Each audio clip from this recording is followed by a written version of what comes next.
Mari, jemaat yang dikasihi Tuhan, kita akan bersama-sama memperkatakan apa yang dimaksud dengan Pentakosta ketiga dan Mazmur 91. Apa yang dimaksud dengan Pentakosta ketiga? 1. Pentakosta ketiga adalah pencurahan Roh Kudus yang dahsyat di zaman ini, melebihi yang terjadi di Asus Sastrit. 2. Pentakosta ketiga akan mengakibatkan penuaian jiwa yang terbesar dan yang terakhir sebelum Tuhan Yesus datang kembali. 3. Pentakosta ketiga akan membangkitkan generasi Yeremia, yaitu anak-anak muda yang dipenuhi Roh Kudus, cinta mati-matian kepada Tuhan Yesus, tidak kompromi terhadap dosa, dan akan bergerak untuk memenangkan jiwa. 4. Pentakosta ketiga lahir di Indonesia dan bergerak ke bangsa-bangsa. Gerakan ini dari timur ke barat dan akan kembali ke Yerusalem.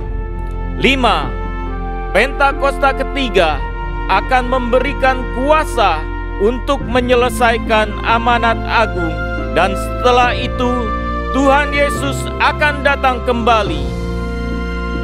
Mari bersama kita sepakat dan percaya mendeklarasikan firman Tuhan yang tertulis dalam Mazmur 91. Dalam lindungan Allah, orang yang duduk dalam lindungan yang maha tinggi dan bermalam dalam naungan yang maha kuasa akan berkata kepada Tuhan, tempat perlindunganku dan kubu pertahananku, Allahku yang kupercayai.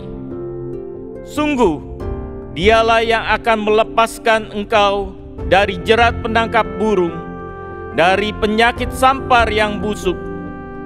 Dengan kepaknya Ia akan menudungi engkau, di bawah sayapnya engkau akan berlindung. Kesetiaannya ialah perisai dan pagar tembok. Engkau tak usah takut terhadap kedahsyatan malam, terhadap panah yang terbang di waktu siang, terhadap penyakit sampar yang berjalan di dalam gelap, terhadap penyakit menular yang mengamuk di waktu petang. Walau 1.000 orang rebah di sisimu dan 10.000 di sebelah kananmu, tetapi itu tidak akan menimpamu. Engkau hanya menontonnya dengan matamu sendiri dan melihat pembalasan terhadap orang-orang fasik. Sebab Tuhan ialah tempat perlindunganmu, yang maha tinggi telah kau buat tempat perteduhanmu. Malapetaka tidak akan menimpa kamu, dan tulah tidak akan mendekat kepada kemahmu. Sebab malaikat-malaikatnya akan diperintahkannya kepadamu untuk menjaga engkau di segala jalanmu. Mereka akan menatang engkau di atas tangannya, supaya kakimu jangan terantuk kepada batu. Singa dan ular tedung akan kau langkahi. Engkau akan menginjak anak singa dan ular naga. Sungguh, hatinya melekat kepadaku, maka aku akan meluputkannya. Aku akan membentenginya, sebab ia mengenal namaku. Bila ia berseru kepadaku, aku akan menjawab.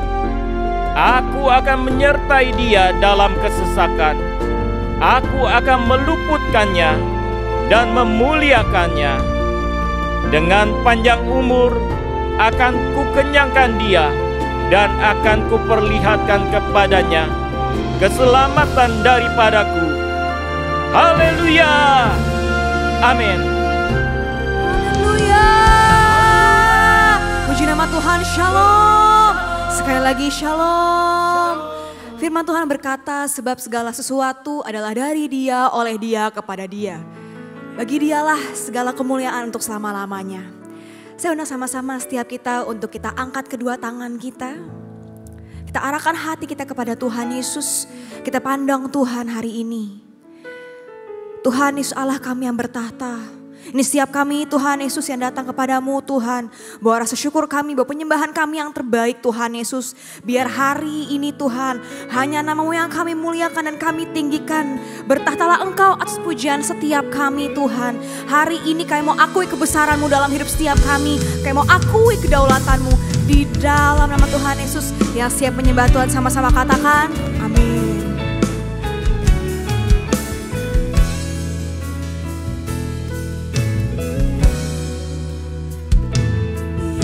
Tuhan dan Allah kami, Engkau layak menerima pujian, hormat dan kuasa, sebab Kau telah ciptakan segalanya.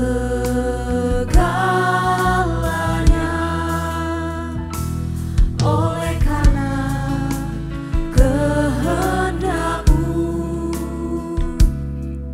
semuanya itu telah ada dan diciptakan untuk kemuliaan-Mu. Terpujilah Tuhan, Hosana. Terpujilah Tuhan, terpujilah Tuhan Yesus. Hosana. Terpujilah Tuhan, terpujilah Tuhan Yesus. Hanya nama-Mu yang kami puji Tuhan Yesus. Amin.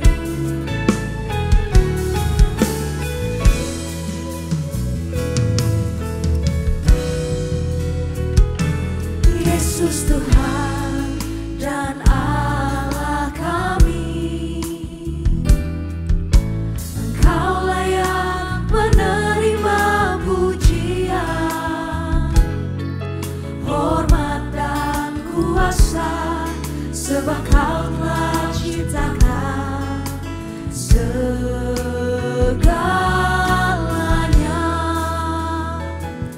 Oleh karena kehendak-Mu, semuanya itu telah ada dan diciptakan untuk kemuliaan-Mu. Terpujilah Tuhan, Hosana. Terpujilah Tuhan, terpujilah Tuhan Yesus. Hosana. Terpujilah Tuhan, terpujilah. Hosana hanya bagi nama-Mu Tuhan Yesus. Hosana. Terpujilah Tuhan, terpujilah Tuhan Yesus. Hosana. Terpujilah Tuhan, terpujilah Tuhan. Mari umat Tuhan dengan tangan yang terangkat bersama-sama.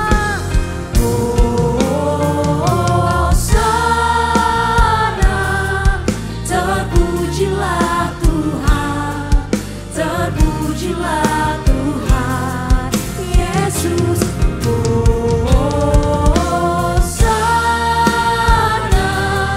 Terpujilah Tuhan, terpujilah. Sungguh hanya nama-Mu yang kami puji Tuhan. Hosana. Terpujilah Tuhan, terpujilah Tuhan Yesus. Hosana. Terpujilah Tuhan, terpujilah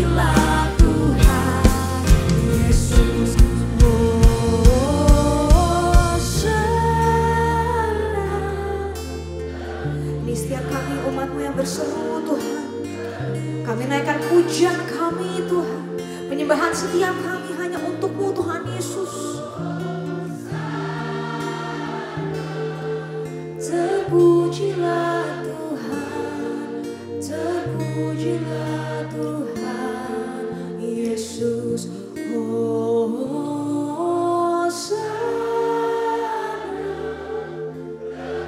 Kami mengangkat tangan kami Tuhan, kami mengangkat suara kami Tuhan, menyembah Allah kami yang bertahta. Terpujilah Tuhan, Yesus.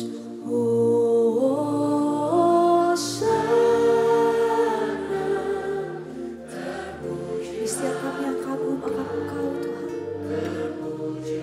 betapa dahsyatnya Engkau dalam hidup kami.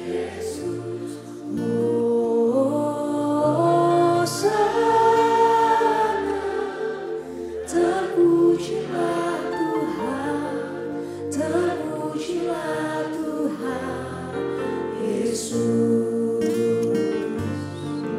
Terpujilah Tuhan Yesus.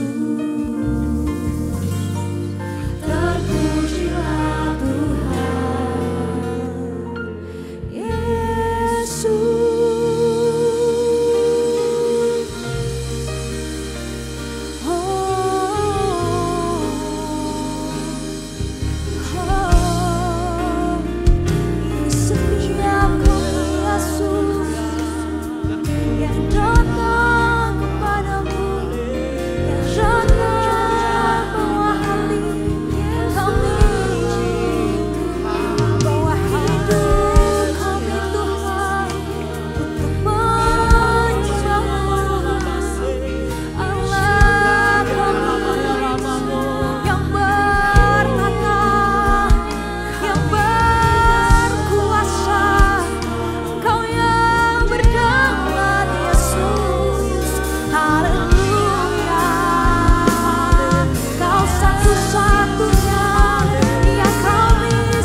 Terima kasih Tuhan.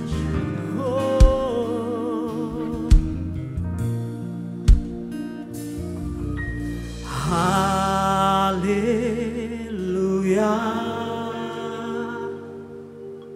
haleluya, bagi anak domba yang duduk di tahta. Haleluya,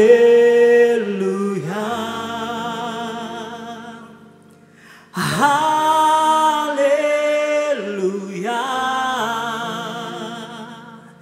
bagi anak domba berkuasa selamanya. Mari angkat suaramu, katakan haleluya,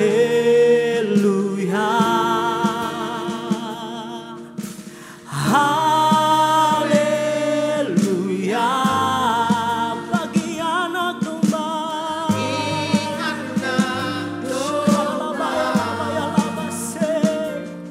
yang duduk di tahta. Haleluya,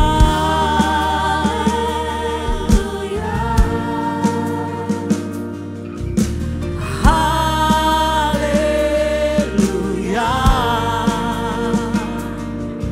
bagi anak domba berkuasa selamanya. Mari kita berikan sorak-sorak kemuliaan untuk Tuhan kita. Haleluya, haleluya, haleluya.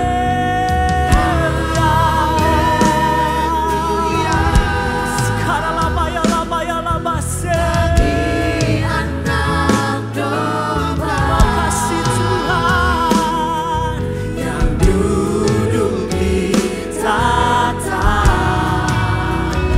Haleluya, haleluya,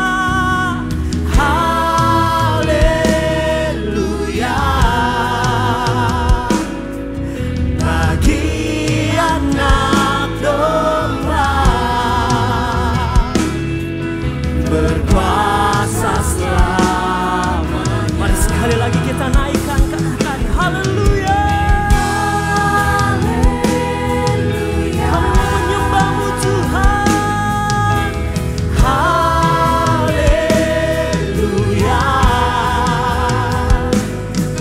bagi anak domba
Tuhan.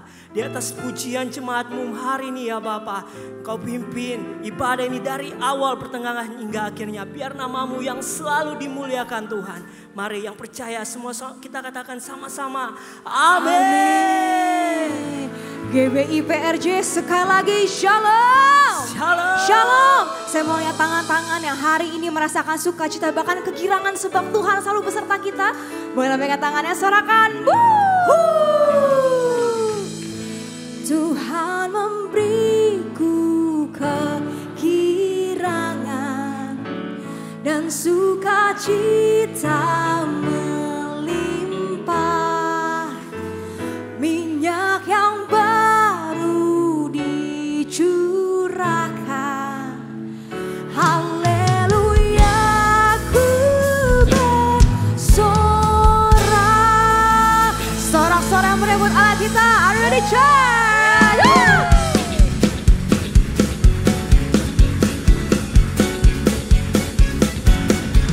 Ku terima janji Allah bagi kaum Yehuda, umat yang berdoa, memuji dan menyembah. Inilah saat yang dinanti, firman Allah telah digenapi. Kulihat penuaian terjadi yang melanda umat Tuhan bersama-sama.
tanganmu saudara.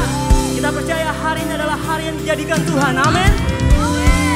Kita mau memuji, memuliakan nama Tuhan. Let's go.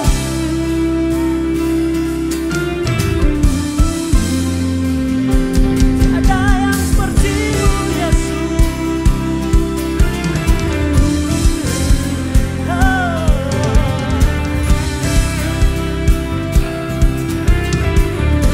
Mari sama-sama kita nyatakan.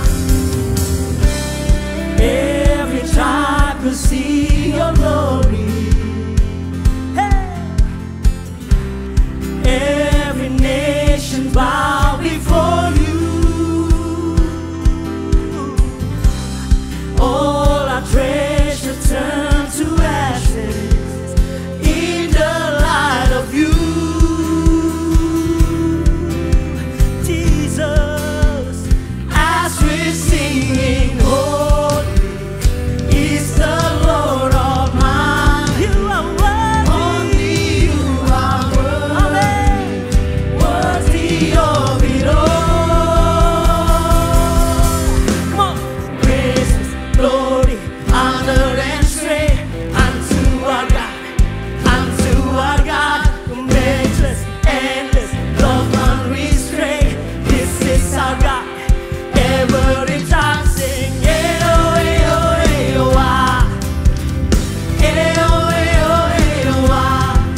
dahsyat Tuhan. Haleluya. Mari jemaat Tuhan bersama-sama. Saya mengajak kita bersama-sama mendeklarasikan visi tahun 2025 sebanyak 3 kali. Tahun 2025 adalah tahun penuaian. Tahun 2025 adalah tahun penuaian.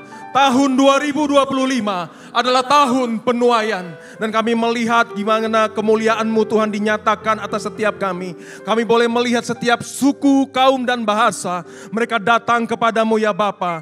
Pakai setiap kami untuk menjangkau jiwa-jiwa di bangsa dan negeri ini ya Tuhan. Untuk kami boleh menjadi saksi-saksi Kristus. Untuk memberitakan Injil kerajaan Allah kepada setiap orang yang kami jumpai.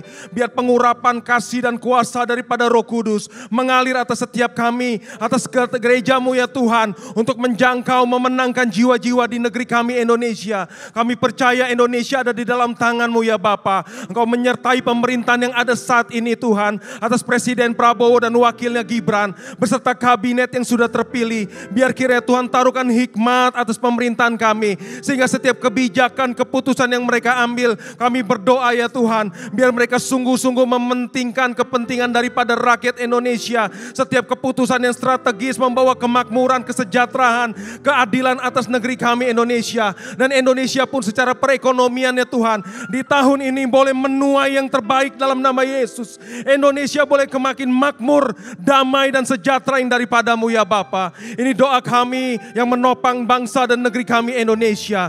Dan kami juga berdoa menopang gembala sidang kami Pak Niko, dan juga gembala CK7 terkasih kami Dr. Yanto. Kami tahu pengurapan ilahi ada atas gembala kami. Engkau melimpahkan kesehatan yang terbaik. Bahkan seisi keluarga daripada Pak Niko dan Dr. Yanto aman dalam pelindungan Tuhan yang sempurna. Membawa setiap kami ya Tuhan menjadi umat yang layak dan berkenan di hadapan Engkau. Melahirkan pemimpin-pemimpin rohani yang integritas penuh, yang memuliakan nama Tuhan dan siap untuk bergerak bersama-sama ya Tuhan, untuk menuntaskan amanat agung Tuhan Yesus. Kami juga berdoa ya Tuhan untuk generasi Yeremia, anak-anak muda kami yang ada di tempat ini, yang ada di CK7 ya Tuhan. Bahkan atas setiap kehidupan orang-orang percaya-Mu ya Bapa. Kami berdoa ya Tuhan, biar pengurapan-Mu terus mengalir atas setiap anak-anak kami ya Tuhan. Pemuda dan pemudi yang dipenuhi dengan Roh Allah, yang dipenuhi dengan kasih-Mu ya Tuhan. Sehingga setiap kehidupan anak-anak muda kami boleh menjadi berkat, terang dan garam dunia yang memuliakan nama Tuhan. Mereka berprestasi, mereka boleh berkarya, berkarir dengan dahsyat, sehingga nama Tuhan terus ditinggikan dan diagungkan. Terima kasih Tuhan, ini setiap doa kami hanya di dalam nama Tuhan Yesus Kristus. Kami sudah berdoa dan mengucap syukur. Bersama-sama kita katakan, amin.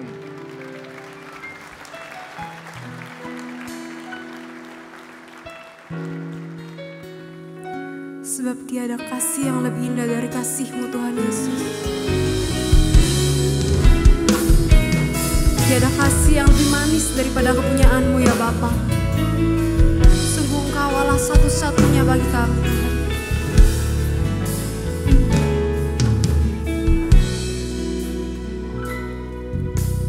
Kau yang terindah di dalam hidup ini, tiada Allah Tuhan yang seperti Engkau, besar perkasa penuh kemuliaan. Kau yang termanis di dalam hidup ini, ku cinta Kau lebih dari segalanya.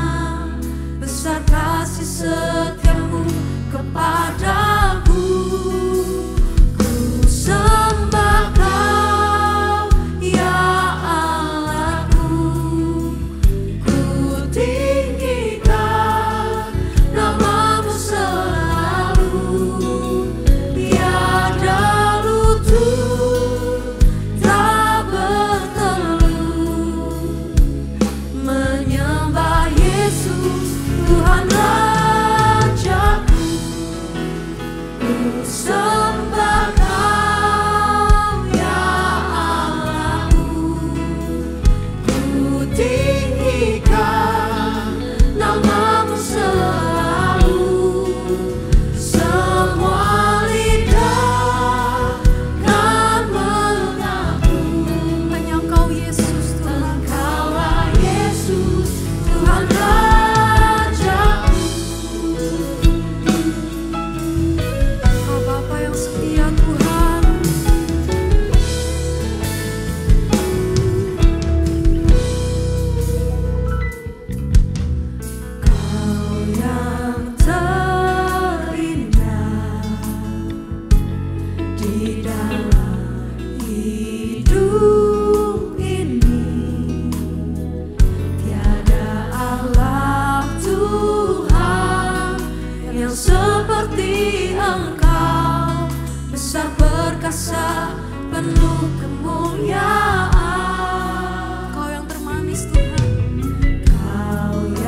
di dalam hidup ini.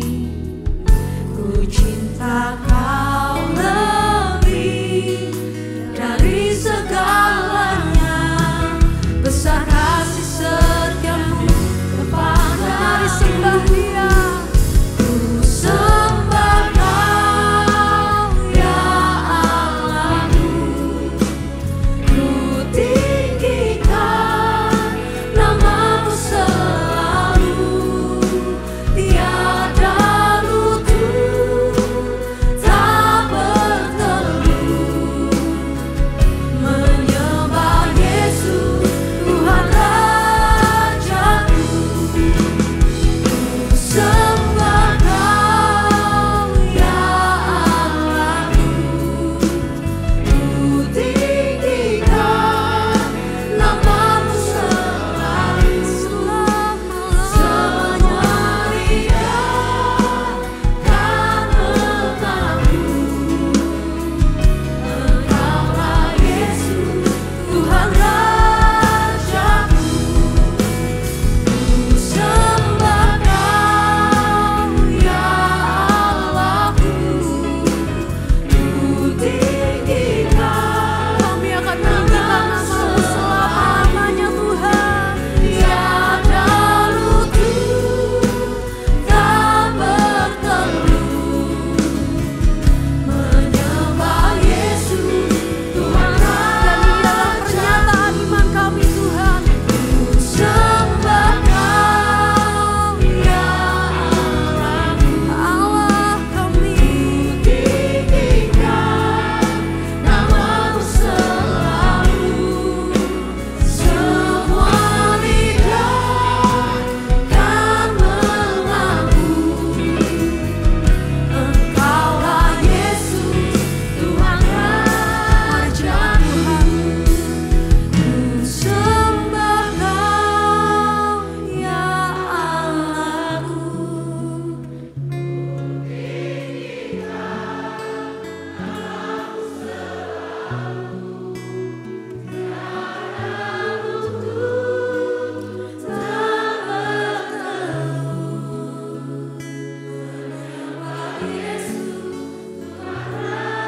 Allahku. Dengan lebih sungguh Sembah Kau ya Allah kami.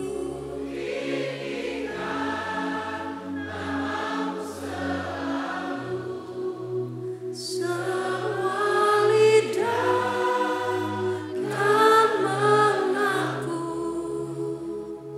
Engkaulah Yesus Tuhan.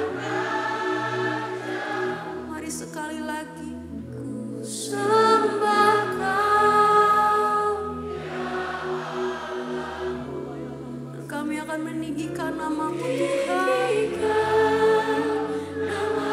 Karena namamu besar dan mulia Tuhan Yesus. Hanya Engkau yang layak disembah, dipuji dan ditinggikan seumur hidup kami ya Bapa. Yesus Tuhan Rajaku. Ku sembah Kau ya Allahku. Allah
Shalom, Bapak Ibu yang dikasihi Tuhan, senang sekali bisa berjumpa kembali di ibadah live streaming online CK7.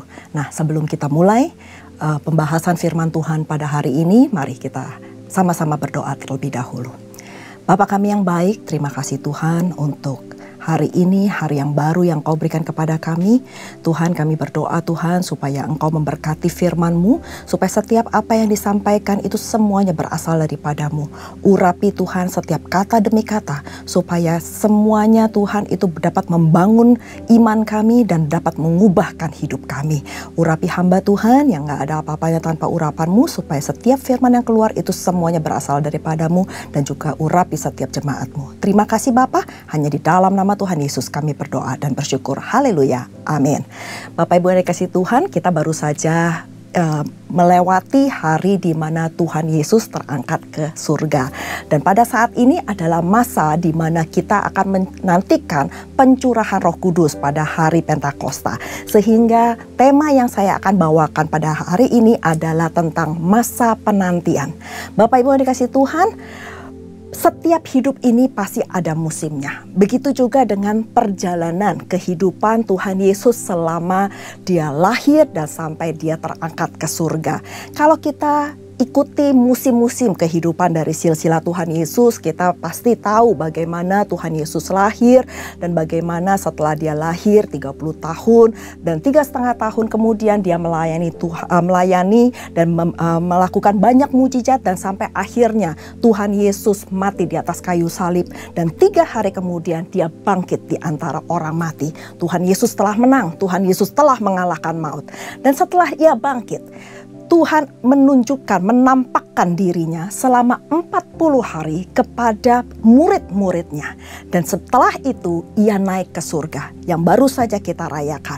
Dan ternyata setelah Dia naik ke surga tidak stop sampai situ saja. Akan tetapi Dia menjanjikan ada penolong yang akan menolong kita.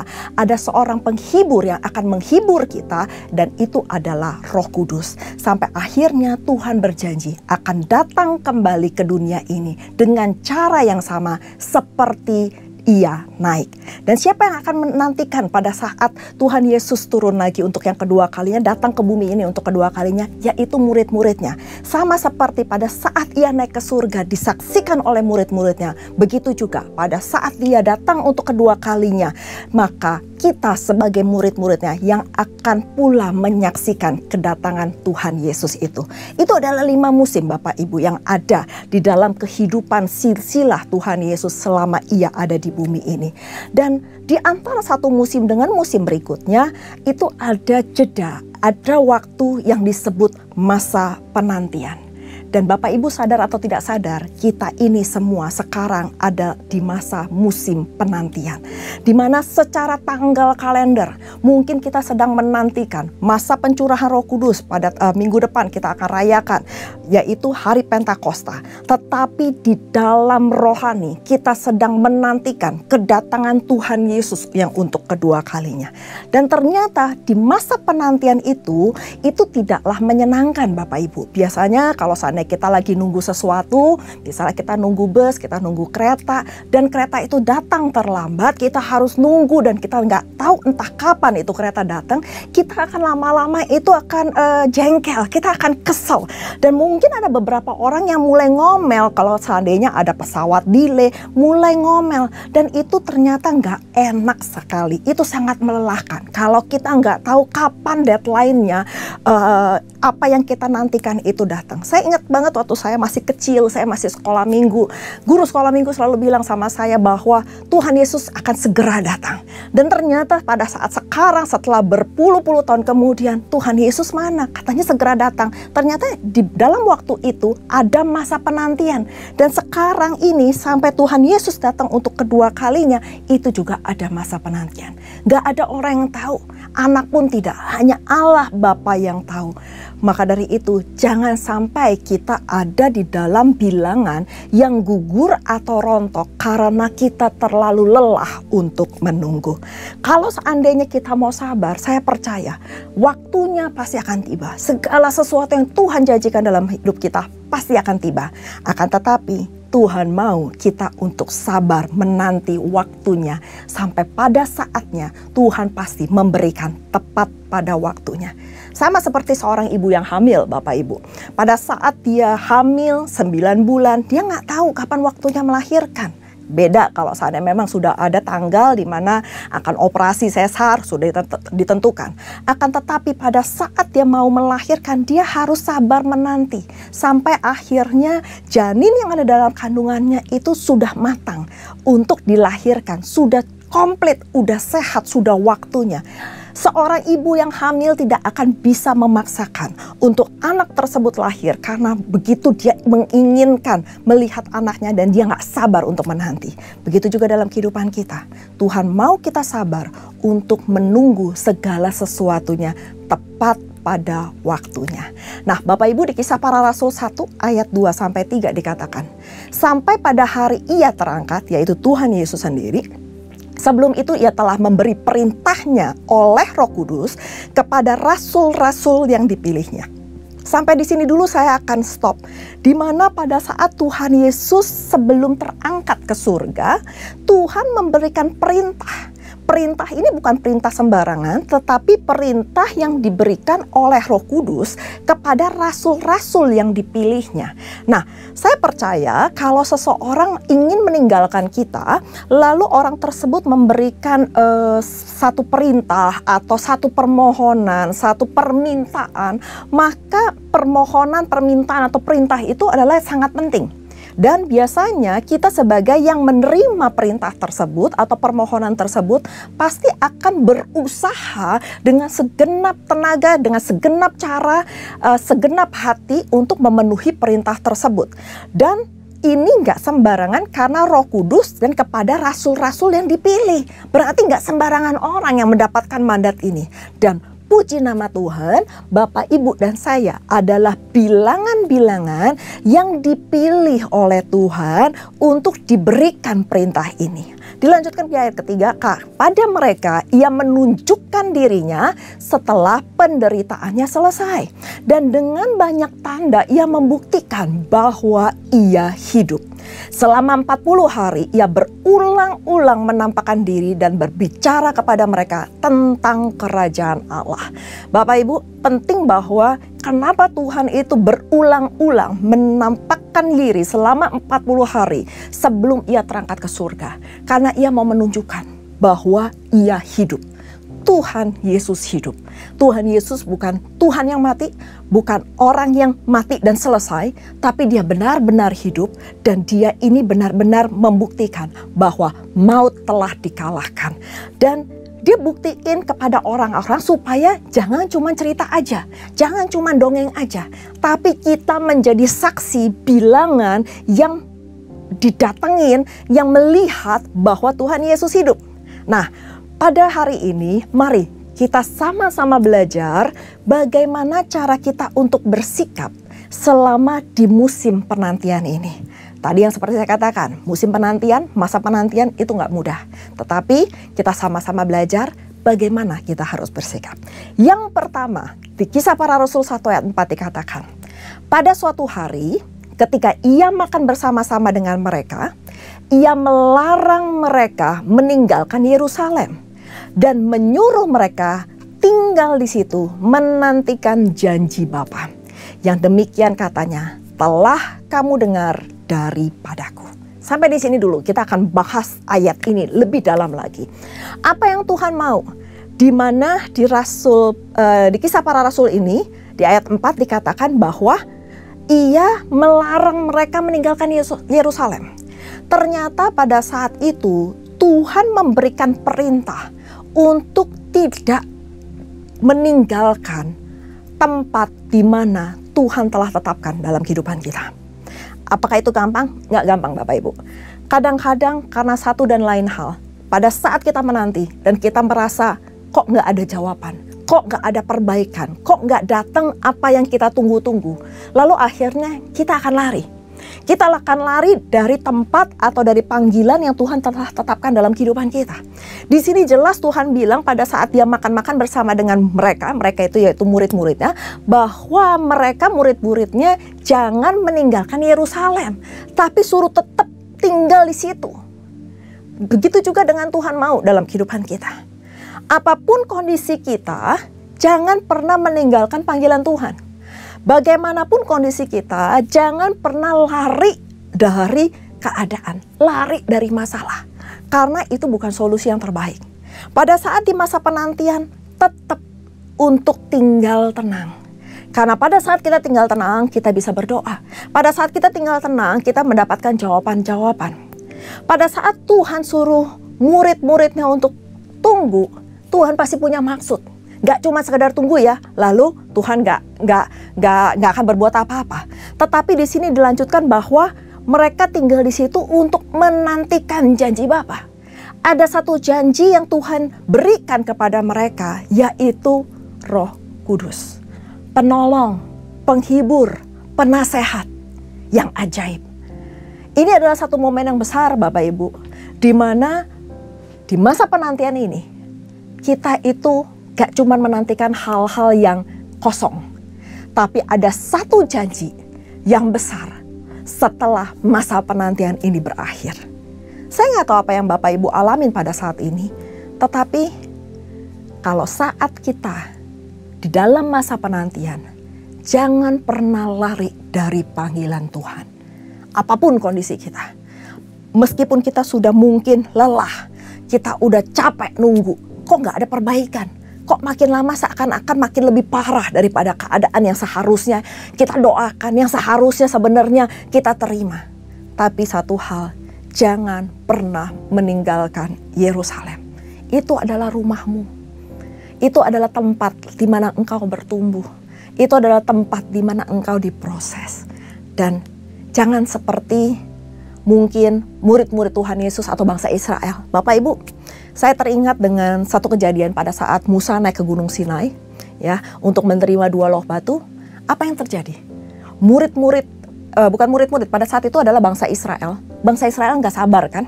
Nggak sabar karena Musa nggak turun-turun. Terus mereka akhirnya memaksa Harun untuk membuat satu lembu emas. Dan di situ lembu emasnya itu mereka sembah. Itu mereka anggap itu sebagai Tuhannya. Nah, pada saat itu karena apa?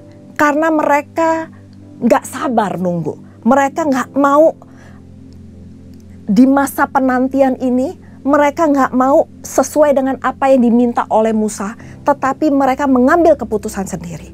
Sehingga akhirnya apa yang mereka perbuat itu mendukakan hati Bapa. Dan saya ingat juga pada saat Daud minta Saul untuk nunggu, untuk mempersembahkan korban. Dia gak sabar. Dia dipaksa oleh umat Israel dan akhirnya Saul membakar korban tersebut. Ini juga mendukakan hati Bapa. Bapak Ibu, sekarang mungkin adalah masa di mana Tuhan minta kita untuk sabar menunggu. Tunggu sebentar lagi sampai janji Tuhan digenapi. Tunggu sebentar lagi sampai pemulihan itu terjadi. Dan tunggu sebentar lagi sampai mujizat terjadi dalam kehidupan kita. Apapun kondisinya, jangan pernah lari dari panggilan Tuhan. Itu yang pertama. Yang kedua, apa yang Tuhan inginkan selama masa penantian ini, yaitu menjadi saksi Kristus. Di Kisah Para Rasul 1 ayat 8 dikatakan, tetapi kamu akan menerima kuasa kalau Roh Kudus turun ke atas kamu, dan kamu akan menjadi saksiku di Yerusalem, di Yudea, Samaria, sampai ke ujung bumi. Ini adalah pesan yang Tuhan berikan sebelum ia terangkat ke surga. Tadi di awal saya katakan bahwa kalau seorang ingin meninggalkan kita, pesan-pesan terakhir itu sangat penting. Dan ini adalah benar-benar pesan terakhir sebelum Tuhan naik ke surga dan ditutupi oleh awan-awan. Berarti ini adalah benar-benar mandatori dari Tuhan, yaitu Tuhan mau kita menjadi saksi Kristus. Bapak Ibu yang dikasihi Tuhan, untuk menjadi saksi Kristus itu nggak bisa kalau kita nggak ngalamin Kristus, amin. Kita dulu yang harus ngalamin Kristus, kita dulu harus melihat Kristus dalam kehidupan kita nyata, baru setelah itu kita bisa menjadi saksinya. Dan saksi itu bukan hanya sebagai sebatas kata-kata saja, tetapi saksi itu juga harus disertai dengan sikap perbuatan hidup kita. Kita bisa berkata-kata dengan sangat luar biasa, dengan sangat indah, manis, luar biasa, alkitabiah. Tetapi bagaimana dengan kehidupan kita? Apakah kehidupan kita sudah mencerminkan menjadi saksi Kristus? Dan Tuhan juga bilang di sini bahwa kamu akan menerima kuasa kalau Roh Kudus turun atas kamu. Ternyata pada saat kita menjadi saksi Kristus, kita tidak dapat atau kita tidak mampu kalau kita tidak menerima kuasa dari Roh Kudus. Jadi pertama-tama kita harus ngalamin Tuhan secara pribadi, dan yang kedua kita juga harus menerima kuasa. Kalau nggak ada dua unsur ini dalam kesaksian kita, maka kesaksian kita ini menjadi sebuah kesaksian yang kosong. Dan di sini dikatakan bahwa kita harus menjadi saksi dimulai dari Yerusalem. Yerusalem itu bisa digambarkan di dalam skop keluarga kita, keluarga inti kita. Apakah kita sudah menjadi saksi di dalam keluarga kita terlebih dahulu? Dibagi untuk suami kita, untuk istri kita, untuk anak-anak kita, mungkin untuk orang tua kita. Bohong besar kalau kita jadi saksi yang di luar biasa, tetapi kalau di dalam rumah tangga sendiri, dalam keluarga sendiri, kita itu bukan menjadi saksi, malah menjadi batu sandungan. Tapi di sini dijelas dikatakan dimulai dari Yerusalem. Dari keluarga inti kita. Nggak usah cuman keluarga aja, tapi orang-orang yang ada dalam rumah tangga kita. Misalnya ART kita, bagaimana dengan staf-staf kita yang lain? Apakah kita sudah menjadi saksi Kristus? Atau justru kehidupan kita bertolak belakang dengan apa yang kita katakan atau apa yang difirmankan di dalam firman Tuhan? Baru setelah itu ke Yudea, yaitu teman-teman seiman kita, Samaria, teman-teman yang di luar dari komunitas kita, dan bahkan sampai ke ujung bumi. Jadi Bapak Ibu, gak mungkin kita bisa jadi saksi untuk bangsa-bangsa. Gak usah muluk-muluk sampai ke bangsa-bangsa. Tapi kalau kita belum jadi saksi di dalam keluarga kita. Dan coba kita lihat, introspeksi diri termasuk saya. Apakah kita sudah menjadi saksi? Apakah kehidupan kita sudah berbuah? Apakah karakter kita sudah lebih gampang untuk dibentuk? Dan karakter kita lebih menyerupai dengan karakter Kristus. Tapi saya percaya ini belum terlambat. Tuhan masih selalu memberikan kesempatan bagi kita untuk serupa dan segambar dengan Kristus.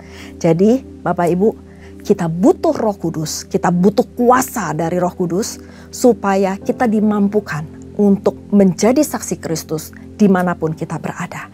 Karena ini adalah tugas, perintah yang Tuhan berikan kepada kita untuk menjadi saksinya. Ya, seorang Kristen, seorang anak Tuhan itu gak bisa lepas dari menyaksikan kebaikan-kebaikan Tuhan.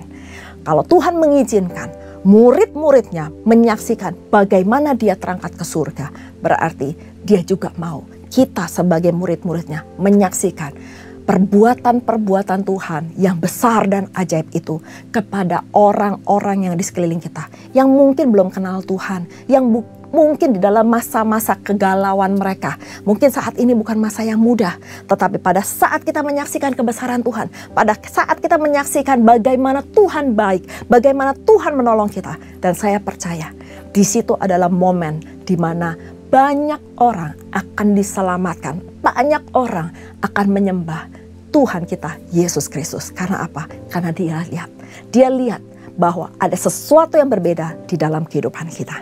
Jadi yang kedua, jadi saksi Kristus. Itu adalah tugas di masa penantian kita. Dan yang ketiga, yang terakhir adalah bertekun dan berdoa. Di Kisah Para Rasul 1 ayat 14, apa yang Tuhan katakan kepada murid-muridnya selama masa penantian, sebelum Roh Kudus dicurahkan dan setelah ia naik ke surga.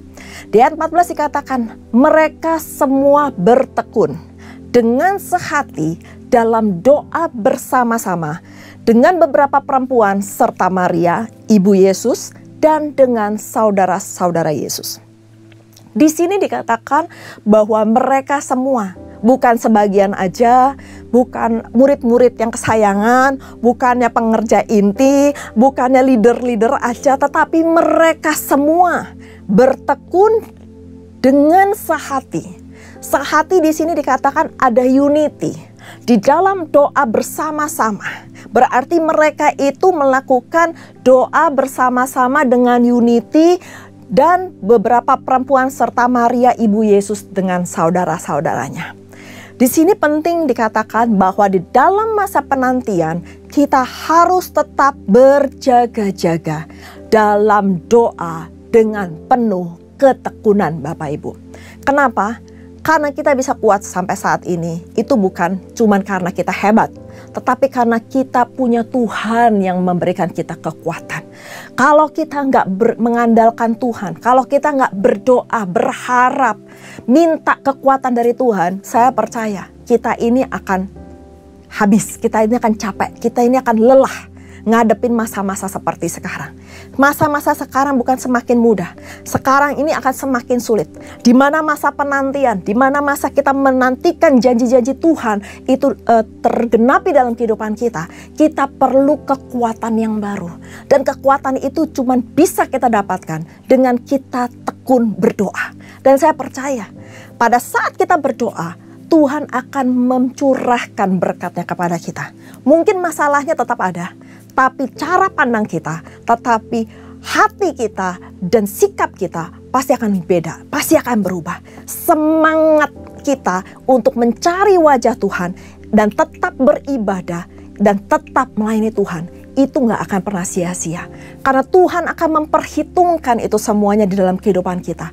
Jadi Bapak Ibu sekalian, mungkin kita di dalam masa yang gak enak. Mungkin saat ini kita dalam masa penantian di mana kita nunggu nih janji Tuhan atas hidup kita, atas keluarga kita, atas ekonomi kita, atas sakit penyakit kita, apapun masalah yang Bapak Ibu sedang hadapi. Saya percaya kalau kita menanti itu dengan tekun berdoa, sehati, unity dalam keluarga, maka saya percaya kekuatan yang baru akan Tuhan berikan kepada kita. Dan jangan sampai yang dulunya kita on fire, tetapi karena kita menanti sekian lama dan tidak kunjung tiba apa yang kita harapkan, lalu semangat kita jadi kendor.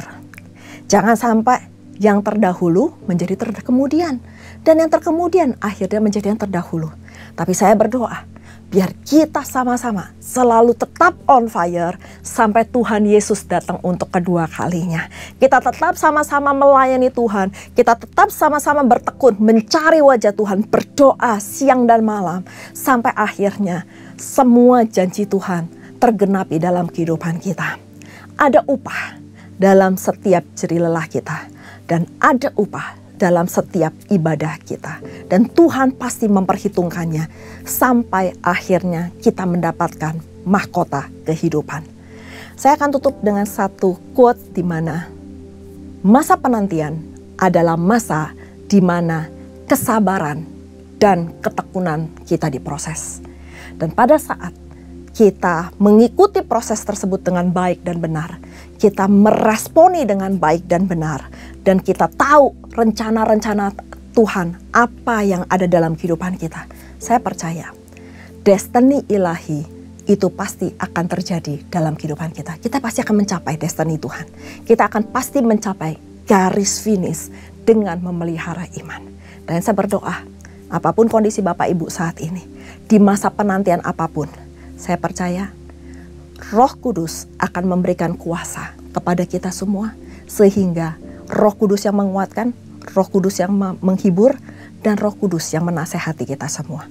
Kuasa dari Roh Kudus yang memampukan kita untuk tetap menjadi saksinya. Apapun kondisi kita, tetaplah menjadi saksi Kristus. Mari kita berdoa. Bapa kami yang baik, terima kasih Tuhan untuk hari ini.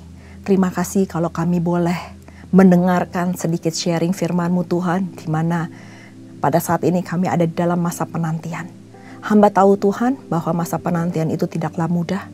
Masa penantian itu mungkin melelahkan bagi setiap kami, tetapi kami percaya Tuhan, ada campur tangan Tuhan jika kami meresponi masa penantian ini dengan memenuhi panggilan Tuhan, tidak lari dari panggilan Tuhan. Dan pada saat di masa penantian ini Tuhan, kalau Engkau ingin kami untuk bersaksi, mampukan kami Tuhan, curahkan kuasa-Mu kepada setiap kami, sehingga kami dapat menjadi saksi Kristus dimanapun kami berada. Kami gak mau Tuhan cuma sekedar mendengar tentang Engkau, tapi Tuhan biarlah setiap kami mengalami Engkau pribadi lepas pribadi bersama dengan Engkau.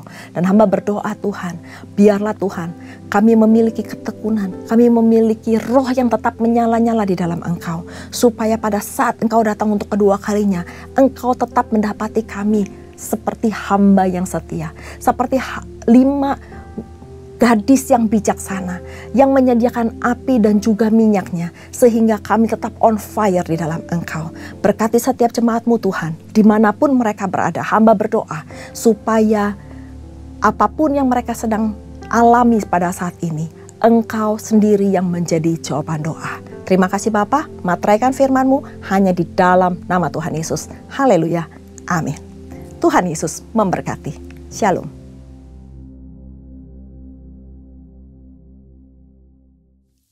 Kita akan masuk dalam perjamuan kudus. Kita akan mengingat ayat ini. Sebab setiap kali kamu makan roti ini dan minum cawan ini, kamu memberitakan kematian Tuhan sampai Ia datang. Perjamuan kudus adalah perjamuan Tuhan Yesus sendiri. Setiap kali kita masuk ke dalam perjamuan kudus, Tuhan Yesus selalu berkata, biarlah ini menjadi peringatan akan aku. Karena itu mari arahkan hati kita kepada kebaikan Tuhan. Kita akan mengingat kebaikan Tuhan, supaya kita lebih mengasihi Tuhan Yesus, lebih mengasihi satu dengan yang lain. Mari tundukkan kepala. Bapa, siapakah kami sebelum kami mengenal Engkau? Kami semua orang berdosa. Upah dosa adalah maut, mati. Tapi Engkau yang tidak berdosa telah dijadikan dosa oleh karena kami semua. Engkau harus turun dari sorga mulia, mati ganti kami dengan penderitaan yang luar biasa. Sungguh kalau kami pikirkan Tuhan betapa baiknya Engkau itu. Kau jadikan kami sebagai anak-anak-Mu. Engkau tuntun, Kau bela, Kau berkati kami. Engkau sembuhkan, Kau ajar kami. Ya Bapa, terima kasih. Engkau hajar juga kalau kami berbuat salah. Ya Tuhan, terima kasih. Terima kasih. Kau ampuni kami. Itu Engkau ya Aba. Itu Engkau ya Aba. Tuhan akan memberkati kita semua melalui perjamuan kudus. Tapi Tuhan mau kita makan dan minum dengan cara yang benar. Karena itu masing-masing sekarang berdoa. Lihat keadaan dirimu masing-masing. Jangan menyimpan dosa. Akui. Akui di hadapan Tuhan. Supaya kita diberkati. Supaya kita diberkati. Ampuni Tuhan. Ampuni saya. Ampuni, ampuni. Ampuni kami semua Tuhan. Ampuni. Bapa, Kau lihat anak-anak-Mu yang saat ini sedang ada di hadapan-Mu Tuhan. Terima kasih. Layakkan kami untuk masuk dalam perjamuan kudus. Terima kasih Bapa. Kami akan masuk dalam perjamuan kudus dengan hati penuh ucapan syukur. Dalam nama Yesus. Amin. Sekarang mari angkat roti di tangan kanan kita tinggi-tinggi. Sebab apa yang telah kuteruskan kepadamu telah aku terima dari Tuhan. Yaitu bahwa Tuhan Yesus pada malam waktu diserahkan mengambil roti dan sesudah itu ia mengucap syukur atasnya. Ia memecah-mecahkannya dan berkata, inilah tubuhku yang diserahkan bagi kamu. Perbuatlah ini menjadi peringatan akan aku. Sudah dikasih Tuhan. Bukankah roti yang kita pecah-pecahkan ini adalah persekutuan kita dengan tubuh Kristus? Mari kita makan dalam nama Yesus.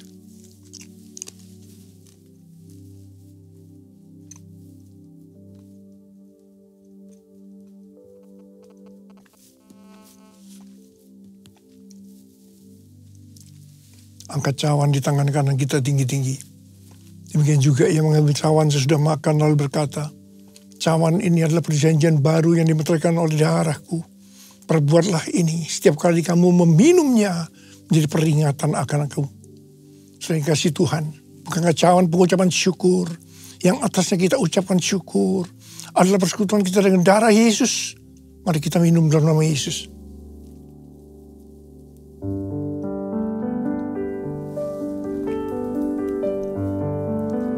ucapkan syukur dan terima kasih dengan suara. Jangan diam. Tuhan terima kasih ya Tuhan. Tuhan terima kasih Tuhan. Tuhan terima kasih. Terima kasih ya Tuhan. Terima kasih. Bapa berdoa buat anak-anakmu semua. Tuhan, Engkau jamah kami. Terima kasih, Engkau mengurapi kami. Terima jamahan Tuhan hari ini. Terima. Terima pengurapan Tuhan. Terima. Oh, terima kasih Yesusku. Terima kasih Yesusku. Puji syukur hanya bagi Tuhanku. Terima kasih Yesusku. Terima kasih Yesusku. Puji syukur hanya bagi Tuhanku. Terima kasih Yesusku. Terima kasih Yesusku. Puji syukur hanya bagi Tuhanku. Terima kasih Yesusku. Terima kasih Yesusku. Puji syukur hanya bagi Tuhanku. Puji syukur hanya bagi Tuhanku. Puji syukur hanya bagi Tuhanku.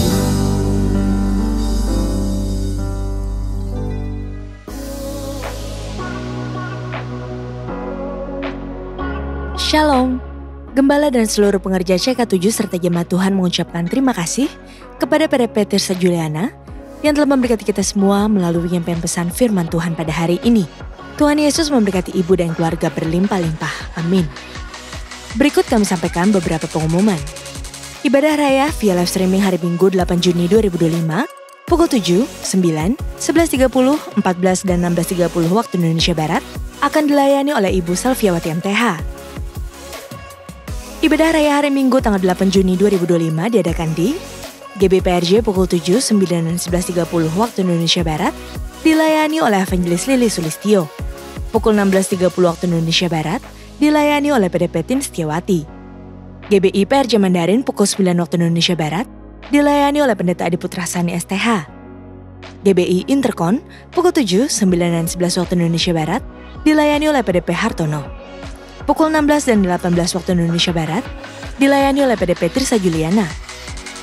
GB San Moritz pukul 9 dan 11 waktu Indonesia Barat dilayani oleh Ibu Selviawati MTH.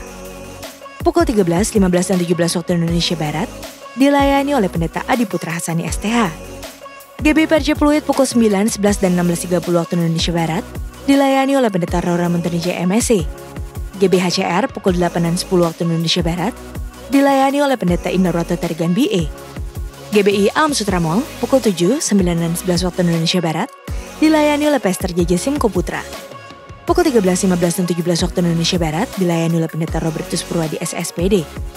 Ibadah raya onsite di atas disertai juga dengan ibadah pemudaan anak secara onsite. Ibadah tayang ulang atau rerun yang dilakukan secara onsite untuk ibadah Mandarin Service dan 2PM yang Professional and Couple Service dapat diikuti melalui YouTube channel GBPRJ CK7. Untuk persembahan umum atau kolekte, perpuluhan jemaat, ucapan syukur dan lain-lain dapat dilakukan melalui e-banking, mobile banking, ATM, maupun online di website rekening persembahan CK7, BCA Cabang Tamrin, dengan nomor account 206 333 8222 atas nama GBPRJ.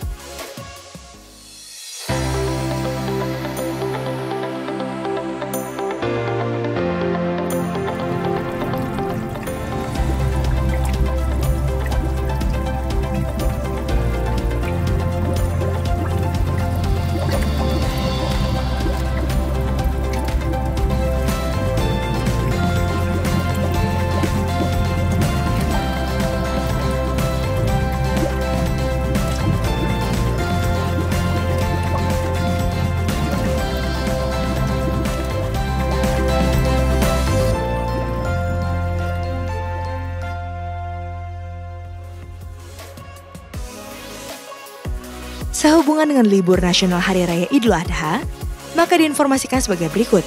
Doa Fajar, Bible Study, KUL, dan kantor OTP wilayah Timur dan Barat pada hari Jumat dan Sabtu tanggal 6 dan 7 Juni 2025 diliburkan dan aktif kembali pada hari Senin 9 Juni 2025. Menara doa 24 jam tetap aktif seperti biasa.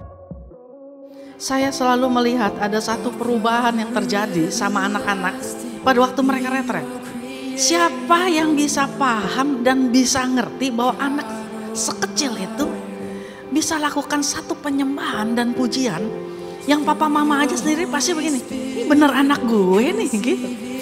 Itu seperti gak ada yang bisa gantikan momen itu saat kita lihat ya ampun nih anak bisa ya. Dia dijamah Tuhan, ngalamin Tuhan. Poinnya cuma satu, kasih kesempatan, oke? Shalom papi, mami, dan adik-adik. Pendaftaran Kids Camp diperpanjang loh sampai 1 Juni. Jangan lewatkan ya kesempatan terakhir ini. Yuk daftar sebelum pendaftaran benar-benar ditutup. Berikut kami informasikan pasangan dari Jemaat GBPRJ Grup CK7 yang akan melangsungkan pemberkatan nikah. Apabila dari Bapak Ibu ada yang keberatan atas informasi tersebut, harap dapat segera menghubungi PDP Grace Natalia di nomor WA 0856 8505 054. Untuk info lengkap seluruh kegiatan GBPRJ CK7, maka Bapak Ibu dapat follow sosial media GBPRJ baik di Instagram, TikTok maupun Facebook. Sekian pengumuman pada hari ini, terima kasih atas perhatian Bapak Ibu sekalian, Tuhan Yesus memberkati. Terimalah berkat yang berlimpah-limpah dari Allah Bapa, kasih karunia di dalam anaknya yang tunggal, Yesus Kristus. Persekutuan yang manis dengan Roh Kudus menyertai kita mulai saat ini, sampai Tuhan Yesus datang untuk kedua kalinya, menjemput kita di awan-awan yang permai, bahkan untuk selama-lamanya. Semua yang percaya katakan amin. Dalam edisi Voice of Pentecost kali ini saya ingin menjelaskan mengapa Pentakosta ketiga memiliki dimensi yang jauh lebih besar dari peristiwa Azusa Street. Memang ini akan berbicara sedikit sejarah, tapi jangan alergi dulu saudara, karena ini penting sekali. Karena sudah lebih dari 1 abad, maka saksi mata yang menyaksikan langsung betapa dahsyatnya pencurahan Roh Kudus yang terjadi di Azusa Street sudah meninggal. Dan kita hanya dapat mengetahuinya dalam catatan-catatan peristiwa serta bukti sejarah pada waktu itu. Salah satunya yang ditulis dalam buku 100 peristiwa penting dalam sejarah kekristenan. Tercatat bahwa harian Los Angeles Times hari Rabu tanggal 19 April 1906 memberitakan sebuah pertemuan diadakan di sebuah pondok yang hampir rubuh di Azusa Street. Dan para pengikut doktrin-doktrin yang mengerikan ini mempraktekkan upacara-upacara paling fanatik, mengkhotbahkan teori-teori liar, dan memaksakan mereka sendiri dalam keadaan kegembiraan yang tidak waras dengan semangat mereka sendiri. Nah saudara, publisitas negatif semacam ini malah sesungguhnya membantu mengumpulkan massa. William Seymour tiba di Los Angeles di bulan Februari tahun 1906. Dan dia mulai berkhotbah serta membangun pelayanannya di Azusa Street. Penantian akan pencurahan Roh Kudus terjawab. Dan pada bulan April dalam sebuah ibadah, Roh Kudus tercurah. Dan orang mulai berkata-kata dengan bahasa yang baru. Sebenarnya pernah ada beberapa orang berbahasa lidah yang muncul dengan tiba-tiba di negara itu dan di Eropa pada tahun-tahun silam. Tetapi Azusa Street merupakan ledakan terbesar. Gerakan yang diawali oleh William Seymour ini kemudian melanda dunia, melampaui etnis, suku, ras, dan dikenal dengan gerakan atau aliran Pentakosta. Inilah yang kita beri istilah sebagai Pentakosta kedua. Setiap hari Minggu, kita memperkatakan bersama-sama, Pentakosta ketiga adalah pencurahan Roh Kudus yang dahsyat di zaman now, melebihi yang terjadi di Azusa Street. Pernyataan ini bukanlah sekedar pernyataan iman semata, apalagi klaim sepihak dari gembala sidang atau gembala pembina. Pernyataan ini terkait dengan 2 aspek. Yang pertama, aspek historis. Pada tahun 1909, William Seymour pernah tercatat bernubuat, dalam 100 tahun yang akan datang, akan ada kebangunan rohani lain seperti yang terjadi di Azusa. Dan kemuliaan Shekinah akan kembali. dan kegerakan Allah tersebut akan lebih besar dan lebih luas dari yang terjadi di Azusa. Tidak hanya terjadi di satu tempat atau kepada beberapa orang saja, melainkan akan menjangkau seluruh dunia. Dan kegerakan itu tidak akan berakhir, bahkan sampai kedatangan Tuhan. Amin. Haleluya. Dengan menyampaikan secara gamblang dan terbuka nubuatan yang beliau terima, menjadi bukti bahwa pernyataan Pentakosta ketiga lebih dahsyat dari yang terjadi di Azusa Street bukanlah klaim sepihak dari pihak kita, melainkan sudah menjadi janji, rencana, dan kehendak Tuhan. Dalam nubuatan tersebut dinyatakan 3 hal yang membuat Pentakosta ketiga lebih dahsyat dari kegerakan Azusa Street, yaitu dari sisi kuantitas, tidak hanya terjadi di satu tempat atau kepada beberapa orang saja, melainkan di banyak tempat dan kepada banyak orang. Sisi jangkauan, bukan hanya kepada satu kota atau satu negara saja, tetapi ke berbagai negara di berbagai benua di bumi ini. Yang ketiga, sisi rentang waktu. Fokusnya bukan hanya terjadi 1 tahun atau 3 tahun, melainkan tidak berhenti sampai Tuhan Yesus datang kembali. Aspek yang kedua yaitu aspek teologis atau biblikal. Alkitab kita menyebutkan istilah hujan awal atau yoreh terkait musim menanam dan hujan akhir, malkos, yang terkait dengan musim menuai, sebagaimana yang kita temukan dalam ayat-ayat berikut ini. Berdasarkan prinsip hujan awal dan hujan akhir, dapat kita pahami bahwa hujan awal pencurahan Roh Kudus mengawali kelahiran gereja. Dan hujan akhir pencurahan Roh Kudus mengawali penuaian jiwa terbesar dan terakhir sebelum kedatangan Tuhan Yesus yang kedua kali. Hujan akhir pencurahan Roh Kudus jauh lebih dahsyat daripada hujan awal. Karena penuaian jiwa-jiwa yang terjadi jauh lebih besar.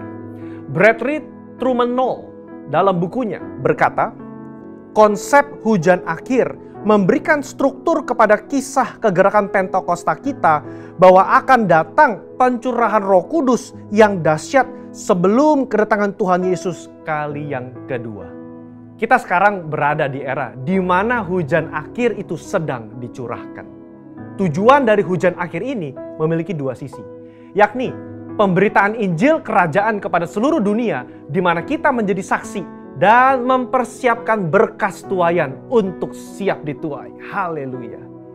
Jika kita memperhatikan aspek historis dan aspek teologis di atas, kita memiliki dasar untuk mengatakan bahwa gerakan Pentakosta ketiga terjadi dalam dimensi yang jauh lebih besar dari Azusa Street. Ini merupakan sebuah hak istimewa bagi kita semua yang hidup di generasi ini. Jadi, jangan sampai ketinggalan. Jadilah utusan Pentakosta ketiga, the messenger of the third Pentecost, dimanapun saudara berada. Untuk penjelasan lebih lengkapnya dari tim teologi kami, jangan lupa buka link yang ada di atas atau scan QR Code yang tersedia. Tuhan Yesus memberkati.